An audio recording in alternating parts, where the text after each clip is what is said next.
Selamat datang dalam tutorial pengisian e-kinerja Kabupaten Kuningan. E-kinerja adalah aplikasi yang disediakan oleh BKPSDM Kabupaten Kuningan untuk membantu Bapak Ibu mencatatkan dan melaporkan hasil pekerjaan sebagai dasar pembayaran TPP.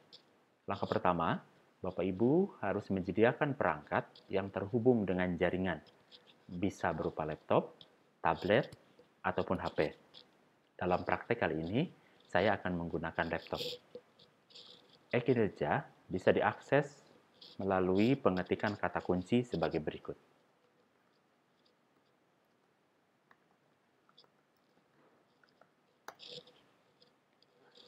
Biasanya, hasil pencarian ada pada urutan pertama.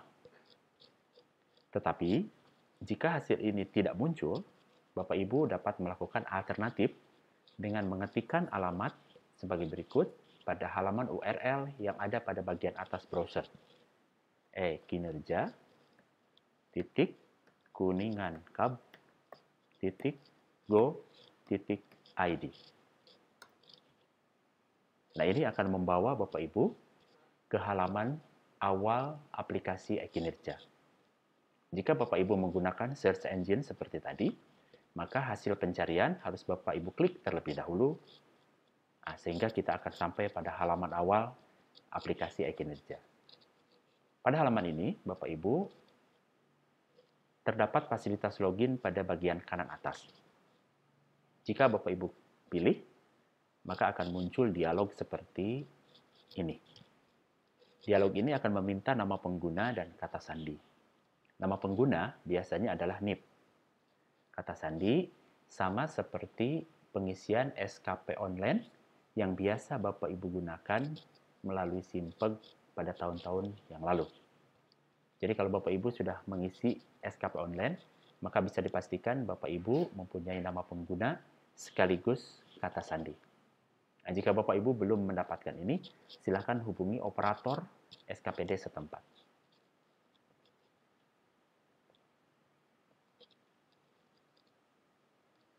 Jika Bapak Ibu sudah mempunyai kata sandi dan bisa login, maka tampilan awalnya kurang lebih akan seperti ini.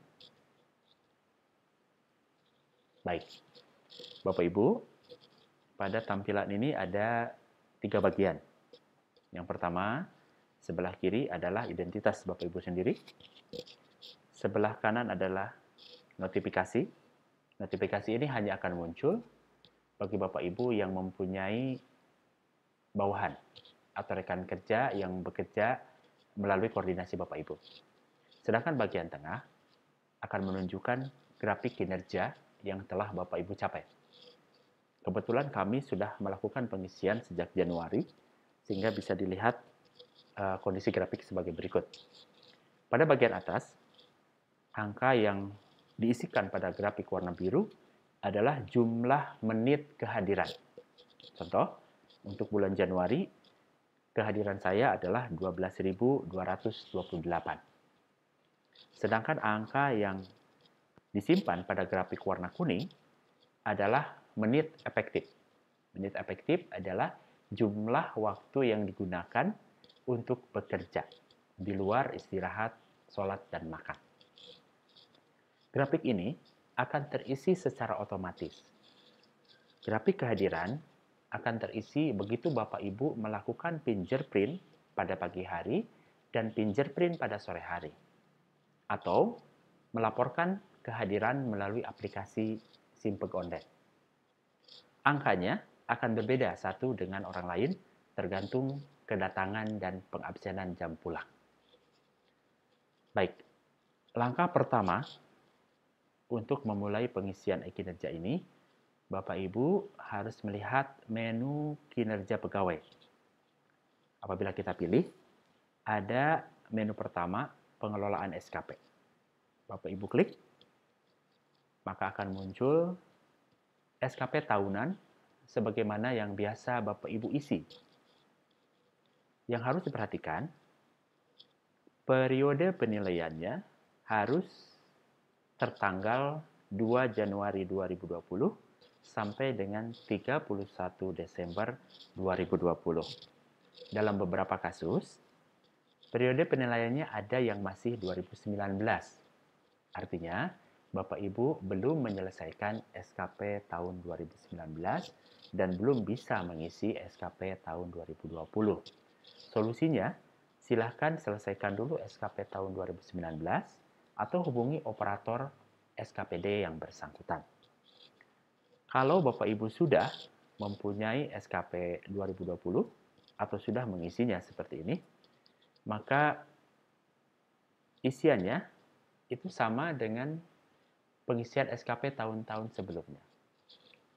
Tugas utama untuk seluruh pegawai yang struktural itu pilihannya adalah tugas utama. Kemudian uraian tugasnya Bapak Ibu isikan sendiri. Kemudian angka kredit diabaikan. Kemudian kuantitas output Bapak Ibu isi. Misalkan targetnya 1 dokumen, 12 dokumen, 48 arahan, atau 3.000 sekian orang. Kemudian waktu adalah alokasi waktu yang Bapak Ibu sediakan untuk menyelesaikan target. Bisa 1 bulan, 12 bulan, atau waktu-waktu tertentu yang Bapak Ibu sudah tentukan. Misalkan 4 bulan, baik berurutan maupun tidak berurutan. Pengisian SKP tahunan ini tidak ada perubahan mendasar dari SKP yang biasa kita isi. Perubahannya adalah di sebelah kanan ada menu baru, yaitu target bulanan. Bapak Ibu, perhatikan apabila kuantitasnya adalah 1 dokumen dan waktunya 1 bulan, maka Bapak Ibu harus mengkliknya di target bulanan. Dan silakan Bapak Ibu menempatkan target 1 dokumen ini dan 1 bulan ini pada bulan apa? Pada tahun 2020. Contoh, kegiatan atau tugas jabatan yang saya masukkan ke SHP adalah menyusun perencanaan tahunan. Targetnya 1 dokumen, waktunya 1 bulan. Maka saya akan simpan di bulan Januari, saya isi uraian subtugasnya, bisa sama dengan kegiatan tugas jabatan, atau lebih rinci.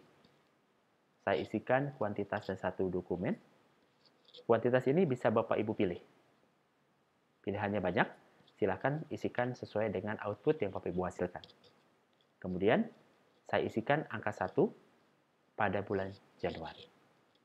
Dalam pengisian target bulanan, ada beberapa hal yang perlu diperhatikan. Pertama,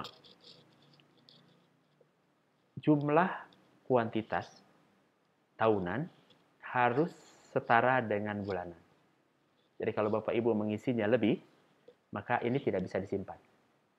Jadi kalau ininya 1 dokumen, maka total di sininya juga harus 1 dokumen. Nah, apabila Bapak Ibu sudah melakukan seperti ini, silahkan disimpan. Kemudian, ada target yang seperti ini, 12 dokumen 12 bulan.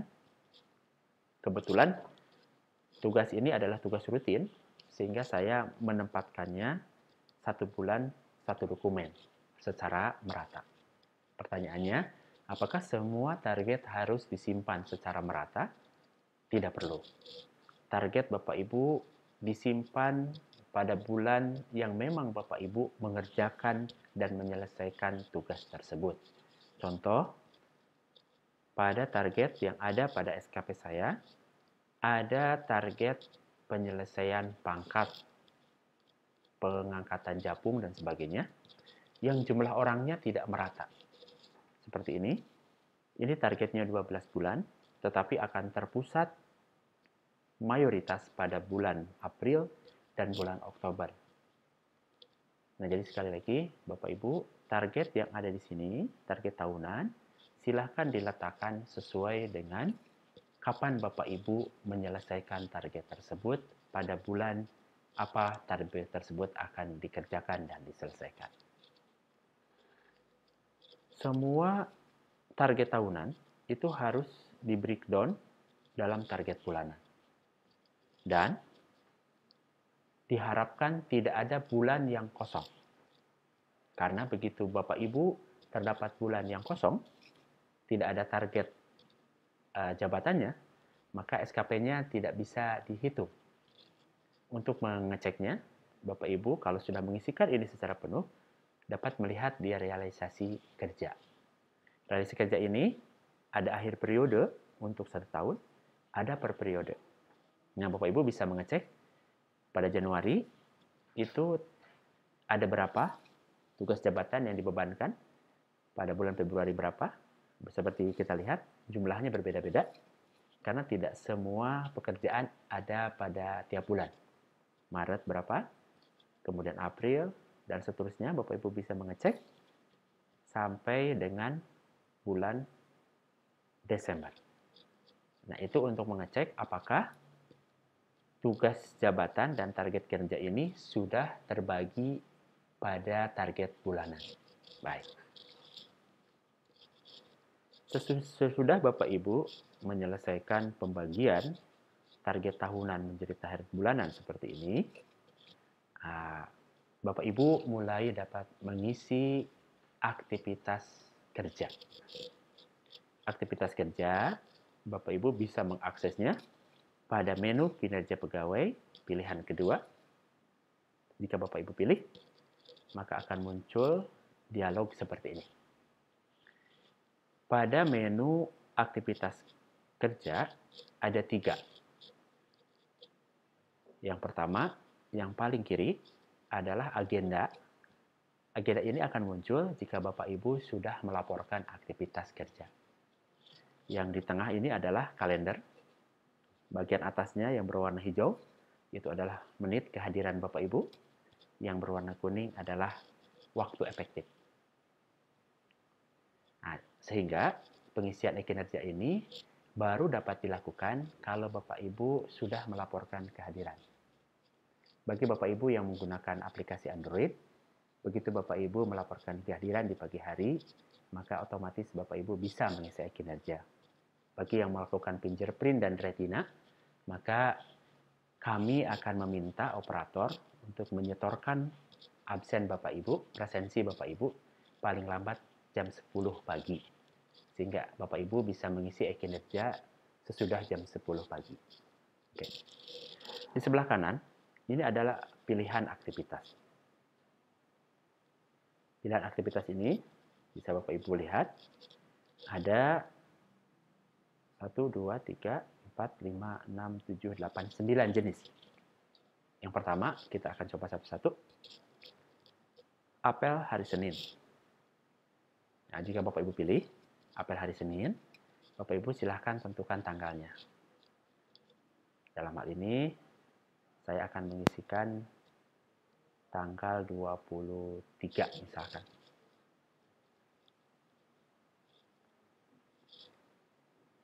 Dan jika Bapak Ibu belum mengisi, di sini akan otomatis muncul jam 7.00 sampai jam 7.30.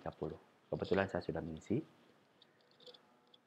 Apel pagi hari Senin ini, Bapak Ibu harus khususkan, karena apabila Bapak Ibu tidak melaporkan apel pagi hari Senin, maka ada pemotongan TPP sebesar 2%. Apa yang Bapak Ibu isikan dalam uraiannya adalah pertama, siapa yang memberikan arahan. Kedua, apa isi arahannya. Isi arahan tidak perlu terlalu detail, tetapi pokok arahannya saja. Saya contohkan. Arahan Kepala Badan tentang kewaspadaan COVID-19. Cukup seperti ini. Jadi Bapak Ibu, silahkan mengisikan siapa yang melakukan arahan dan tentang apa.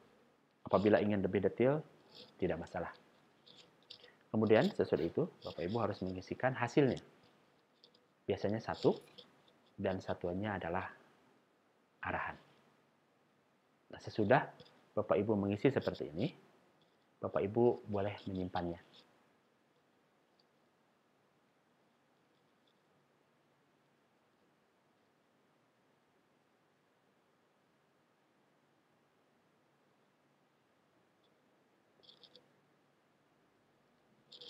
Laporan saya ditolak karena saya sudah melaporkan apel pagi tersebut, apel pagi hari Senin. Nah, jika belum, ini akan terlaporkan.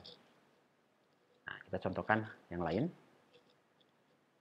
Contohnya apel pagi, yang bukan hari Senin, yang untuk hari Selasa sampai Jumat. Maka tanggalnya kita pilih, misalkan tanggal 20, tanggal 18. Kebetulan saya belum melapor tanggal 18. Isinya misalkan arahan Sekban tentang pelayanan satu pintu. Bisa. Satuannya adalah satu arahan. Kita simpan. Maka ada laporan sukses, lapor aktivitas kerja. Jadi pengisian aktivitas kerja ini tidak terlalu sulit. Bapak Ibu hanya perlu mencantumkan siapa dan apa yang disampaikan dalam apel hari Senin atau apel hari pagi seperti biasa. Apel sore silahkan diisi untuk yang melaksanakan apel sore. Upacara Hari Besar Nasional diisi pada saat Bapak Ibu ditugaskan mengikuti upacara Hari Besar Nasional pada jam kerja. Nah, perlu diperhatikan, Bapak Ibu yang ditugaskan mengikuti upacara Hari Besar Nasional harus melaporkan pada menu ini, karena jika Bapak Ibu tidak melaporkan, maka TPP-nya akan dikurangi 4%. Jadi mohon untuk lebih hati-hati. Cara pengisiannya sama, tanggalnya silahkan diisi sesuai dengan surat tugasnya.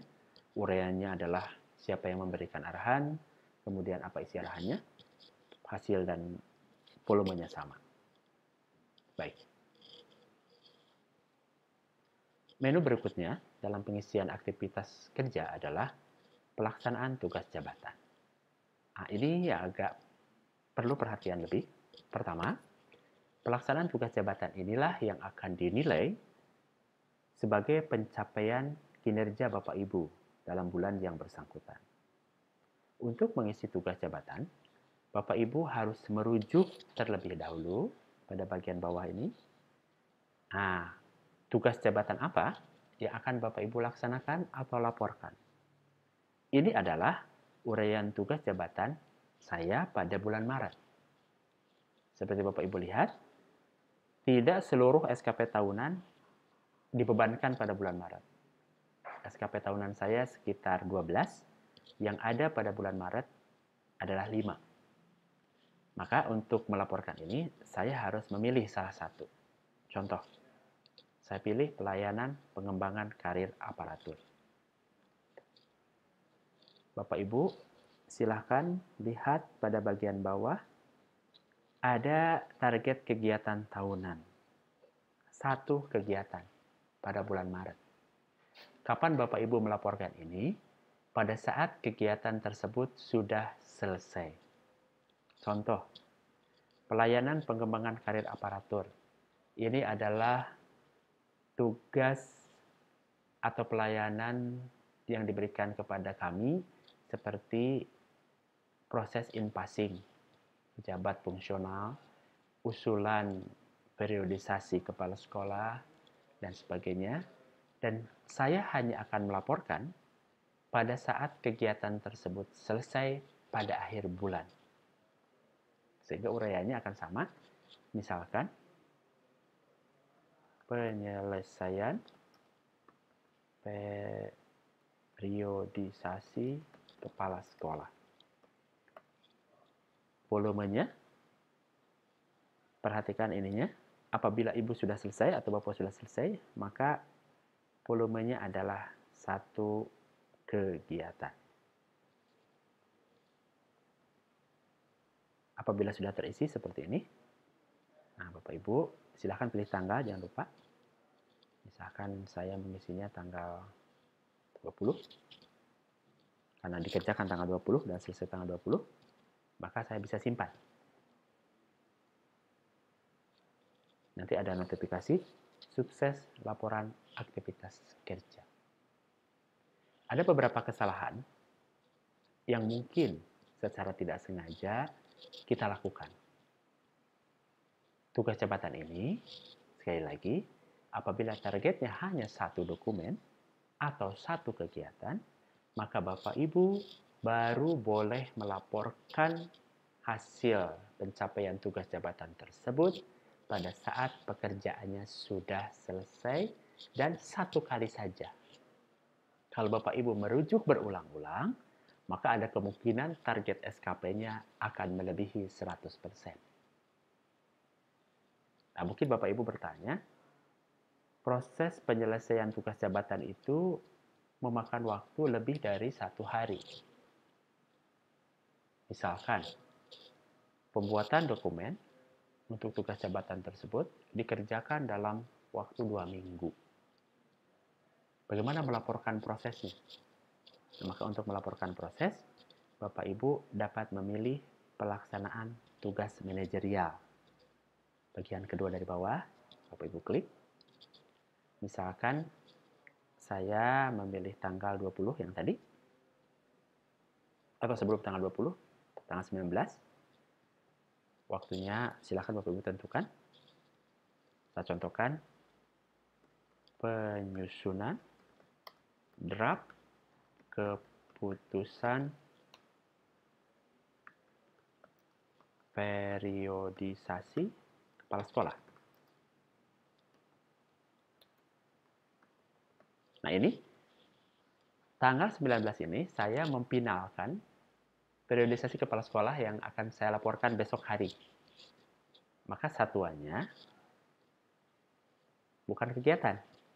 Karena kegiatannya besok baru beres, maka saya akan mengisinya berkas, dokumen, draft, atau apapun yang Bapak Ibu tempuh untuk menyelesaikan kegiatan esok harinya. Nah, ini bisa Bapak Ibu laporkan sekali lagi dalam kolom tugas manajerial. Jika Bapak Ibu simpan, maka ada notifikasi sukses lapor aktivitas kerja. Nah, sebelum lebih lanjut, ada beberapa tugas yang saya belum coba. Pertama, tugas tambahan. Tugas tambahan ini biasanya Bapak Ibu cantumkan dalam SKP tahunan. Jika Bapak Ibu punya tugas tambahan sebagai bendahara, sebagai pengelola barang, sebagai pejabat pengada, pejabat pemeriksa, atau tugas lain yang sifatnya permanen dalam 1 tahun, misalkan menjadi tim kajian RPJMD, tim kajian LAKIP, dan sebagainya, silakan Bapak Ibu gunakan, tetapi Bapak Ibu harus mencantumkannya terlebih dahulu dalam target SKP tahunan. Dan Bapak Ibu boleh merujuknya seperti ini. Saya tidak ada, karena saya tidak memasukkan tugas tambahan dalam SKP. Baik. Selain tugas tambahan, ada pilihan tugas kreativitas. Tugas kreativitas ini disediakan bagi Bapak Ibu yang mempunyai inovasi. Misalkan kejuaraan tingkat nasional, provinsi, atau penugasan untuk lomba di tingkat internasional, nasional, dan provinsi, dan ada sertifikatnya, maka Bapak Ibu boleh memasukkan. Apabila inovasi tersebut bersifat lokal, baru dapat diakui jika Bapak Ibu mendapat surat pengakuan dari pejabat paling rendah eselon 2 atau kepala badan, kepala dinas tempat Bapak Ibu bertugas. Kemudian tugas manajerial ini yang tadi kita gunakan, selain untuk menampung proses pengerjaan tugas jabatan, juga digunakan untuk pelaksanaan tugas lain pada tupoksi Bapak Ibu. Contoh, rapat, briefing, menerima tamu, berkoordinasi dengan bidang lain, melaksanakan perjalanan dinas, maka Bapak Ibu bisa melaporkannya dalam tugas manajerial. Kemudian, ada tugas lainnya, yang paling bawah, itu bisa diisi apabila Bapak Ibu ditugaskan di luar tupoksi, tetapi masih dalam lingkup tugas pemerintahan. Contoh, Bapak Ibu menjadi panitia lomba porsenitas misalkan, atau lomba karnaval, tetapi dalam lingkup penugasan tugas pemerintahan. Bapak Ibu boleh memasukkannya dalam pelaksanaan tugas lainnya. Nah, yang 9 entry tugas harian ini ditujukan agar Bapak Ibu dapat mencapai target minimal 300 menit waktu efektif. Jika Bapak Ibu mengisi dari pagi sampai sore, itu biasanya akan berkisar pada angka 420 sampai 478.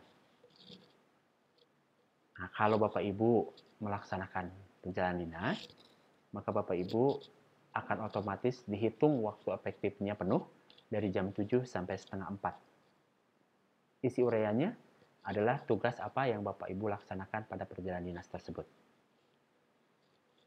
Nah, waktu efektif ini akan menjadi bagian penilaian TPP. Di penilaian TPP itu, pertama, dari kehadiran menit yang atas ini Bapak Ibu, yang Bapak Ibu mengabsen. Yang kedua, dari menit efektif, minimal 300 menit per hari. Ketiga, dari capaian kinerja SKP tadi, yang target bulanan. Nah, capaian target kinerja SKP bulanan ini dibagi dua juga. Pertama, dari nilai capaian SKP-nya. Kedua, dari penilaian perilaku. Nah, jika Bapak Ibu sudah mengisi ini secara lengkap, ini akan masuk pada notifikasi atasan. Dan ini baru akan bisa dihitung, masuk ke angka menit efektif, dan masuk ke capaian kinerja apabila atasannya sudah mengiyakan dengan mengklik tombol verifikasi. Jika atasannya merasa apa yang Bapak Ibu laporkan tidak sesuai atau bertentangan dengan apa yang diperintahkan, maka atasannya dapat menolak laporan Bapak Ibu dan mengirimkan pesan koreksi. Dan sekali lagi, penulisan dan pelaporan kinerja ini sekaligus juga bisa menjadi alat monitoring dan alat ukur pelaksanaan kerja dari bawahan atasan secara berjenjang. Baik. Apabila pencatatan ini sudah dilaksanakan dari tanggal 1 sampai tanggal terakhir pada bulan yang bersangkutan, maka ini akan dihitung secara otomatis oleh sistem sebagai dasar pemberian TPP. Mungkin Bapak Ibu menanyakan, kapan aktivitas harian ini dilaporkan? Idealnya dilaporkan pada saat Bapak Ibu selesai mengerjakan tugas. Karena begitu Bapak Ibu selesai mengerjakan tugas, maka Bapak Ibu melaporkannya, laporannya akan langsung masuk ke atasannya dan dapat ditindaklanjuti. Tetapi ini masih bersifat e-jurnal.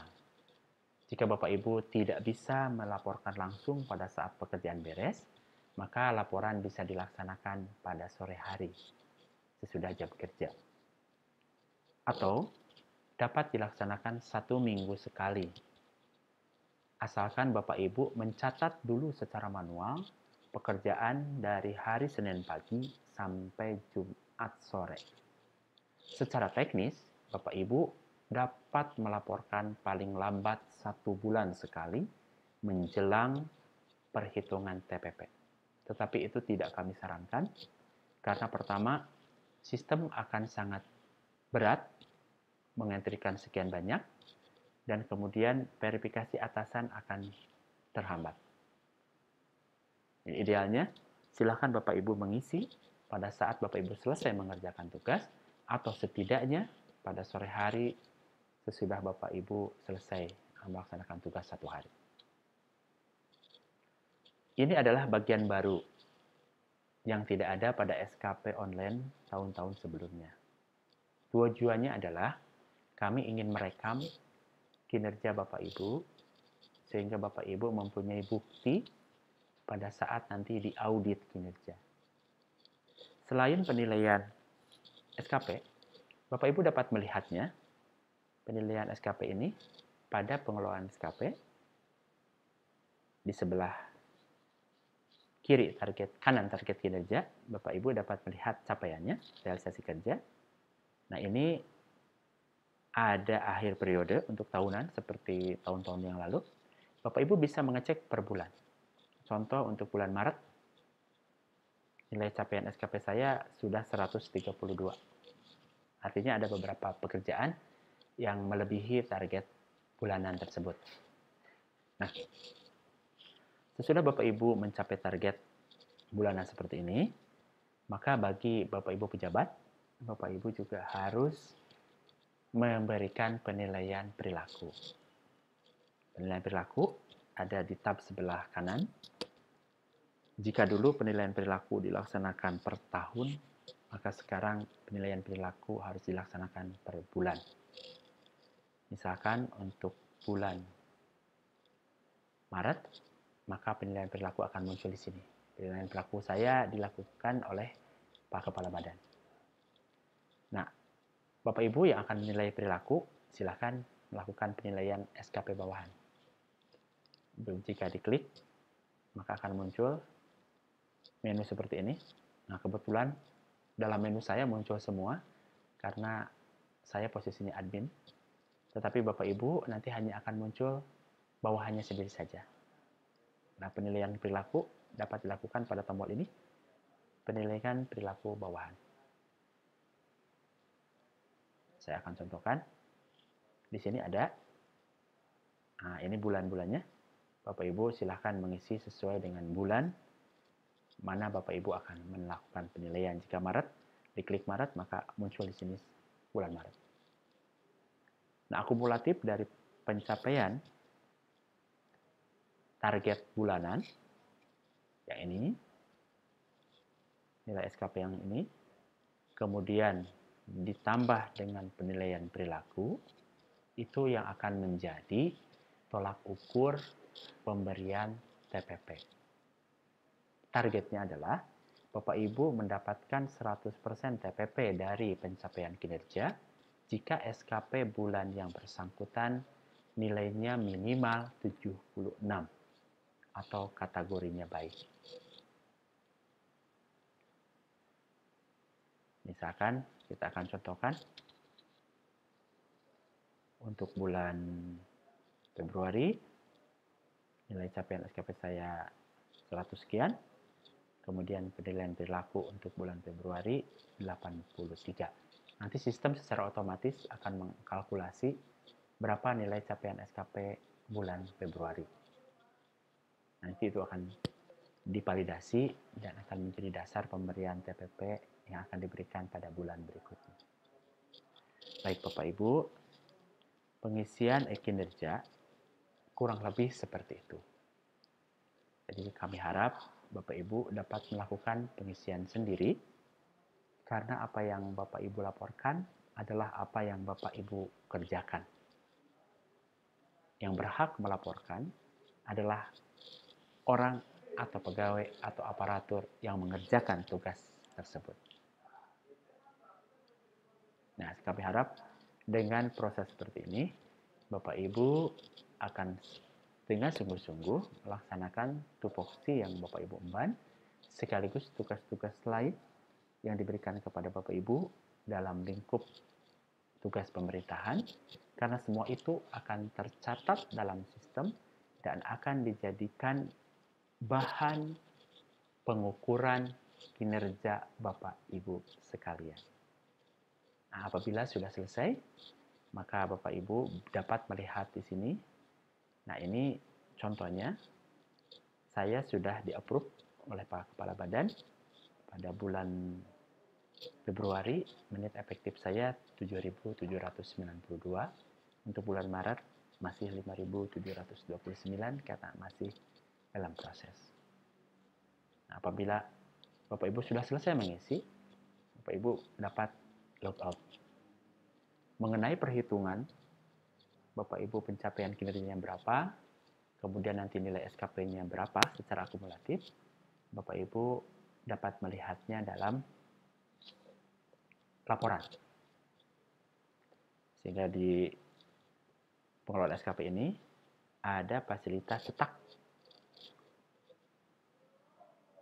Cetak dokumen SKP ini bisa lengkap seperti SKP tahunan atau Bapak Ibu lihat penilaian prestasi kerja saja, misalkan untuk akumulasi yang paling akhir.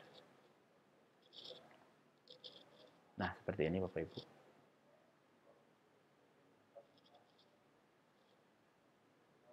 Nah, ini kan seperti SKP biasa, Bapak Ibu. Ada penilaian perilaku, 40%, kemudian penilaian kinerja 60%. Nah, kebetulan saya belum beres karena belum dilaporkan semua. Nanti ini harus angkanya minimal 76. Apabila Bapak Ibu sudah selesai melaksanakan, maka Bapak Ibu bisa log out dan kinerja Bapak Ibu sudah terlaporkan dan terekam. Sekali lagi, kami menyarankan pengisian kinerja ini dilaksanakan setiap hari pada saat Bapak Ibu sudah melaksanakan pekerjaan yang bersangkutan, atau setidaknya sore hari sesudah Bapak Ibu selesai melaksanakan satu rangkaian pekerjaan dalam satu hari. Itu saja. Hal-hal yang belum jelas, Bapak Ibu bisa menghubungi kami di BKPSDM, atau kami akan menyediakan tutorial dalam bentuk buku yang Bapak Ibu dapat baca dan rujuk kembali. Demikian, terima kasih.